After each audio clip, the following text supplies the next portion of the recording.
মাত্র কয়েকদিন আগেই সিলেটের ওসমানী বিমানবন্দরে ধরা পড়ে বিপুল স্বর্ণের চালান। সাম্প্রতিককালে এভাবে একের পর এক স্বর্ণের চালান ধরা পড়ছে এ বিমানবন্দরে, কিন্তু প্রতিবারই এ ব্যাপারে নিজেদের দায়িত্ব পালনে ব্যর্থ বিমানবন্দর কাস্টমস। জাতীয় নিরাপত্তা সংস্থা এনএসআই আটক করছে এসব চালান।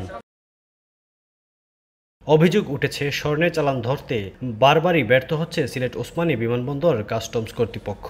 তবে বিমানবন্দর কর্তৃপক্ষ বলছে, কয়েকদিন আগের সেই ঘটনায় কাস্টমসের চোখ ফাঁকি দিয়ে স্বর্ণের চালান বাইরে নিয়ে যাওয়ার চেষ্টা করা হয়। এ সময় জাতীয় নিরাপত্তা সংস্থা এনএসআই সদস্যরা সন্দেহভাজন ব্যক্তিকে বিমানবন্দরের কনকোর্স হলে নিয়ে গিয়ে তল্লাশি করলে বেরিয়ে আসে স্বর্ণ। ২০ বছর বয়সী আটককৃত হুসাইন আহমেদের বাড়ি সিলেটের গোয়েনঘাট উপজেলার তোয়াক্কুল বাজার এলাকায়। হুসাইনের কাছ থেকে জব্দ করা হয় ১০৫টি স্বর্ণের বিস্কুট, ৩৫টি করে ৩টি কফি মেকারে আনা হয়, যার ওজন প্রায় ১২ কেজি ২৮৫ গ্রাম, এবং ড্রিল মেশিনে করে ৪টি স্বর্ণের পেস্ট, যার ওজন প্রায় ৩ কেজি ৭১০ গ্রাম, যার বাজার মূল্য ১৬ কোটি টাকারও বেশি। এক্সপার্ট স্ক্রিনার যারা আছেন তারা স্ক্রিন করে সেখানে স্বর্ণের উপস্থিতি নিশ্চিত করেন এবং তার প্রেক্ষিতে আপনাদের সামনে এই স্বর্ণগুলা উদ্ধার করা হয়েছে।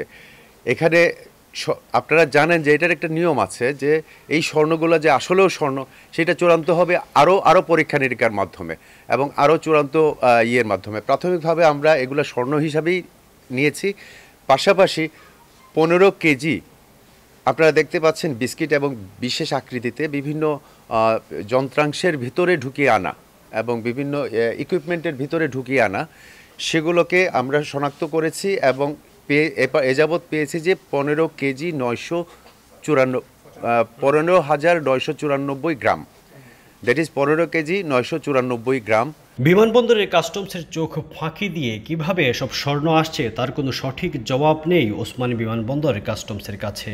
কেন বারবার সিলেট ওসমানী বিমানবন্দর দিয়ে স্বর্ণের চালান আসছে তারও কোনো উত্তর দিতে পারেননি কাস্টমস কর্তৃপক্ষ।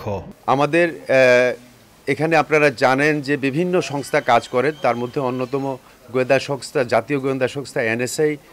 তারা রিপোর্ট পান বা তারা অবগত হন যে একজন যাত্রী সন্দেহভাজন থাকবেন, তার কাছে কিছু মালামাল থাকবে, চোরাচালানের মালামাল থাকবে।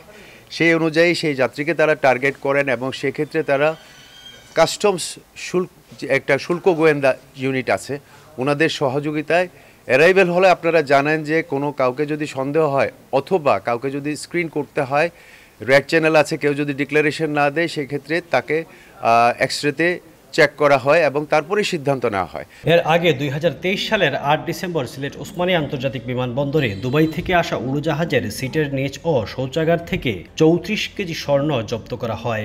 এই ঘটনায় ৪ জনকে আটক করলেও মূল চোরাকারবারীরা এখনও ধরাছোঁয়ার বাইরে। কাস্টমস সূত্র বলছে, ২০১৭ সালের জুলাই থেকে গত বুধবার পর্যন্ত ওসমানী আন্তর্জাতিক বিমানবন্দরে স্বর্ণের ২২টি অবৈধ চালান আটক করা হয়। এসব চালানে জব্দ করা হয় ১০,৪২২ ভরি স্বর্ণ। জব্দকৃত স্বর্ণের মূল্য ১০০ কোটি টাকারও উপরে। আবুল হাসনাত, DSM।